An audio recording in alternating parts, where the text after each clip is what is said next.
n greater than equal 5, তাহলে reminder কত হবে যদি 1 factorial plus 2 factorial plus up to n factorial 15 দিয়ে ভাগ করা হয়।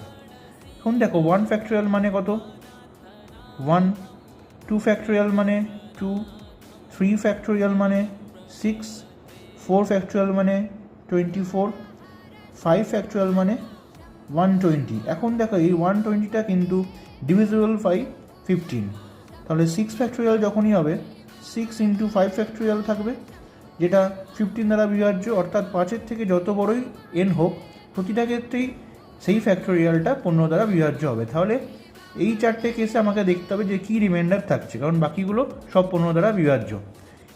এর সামটা কত হচ্ছে 1 + 2 3 + 6 9 + 24 33।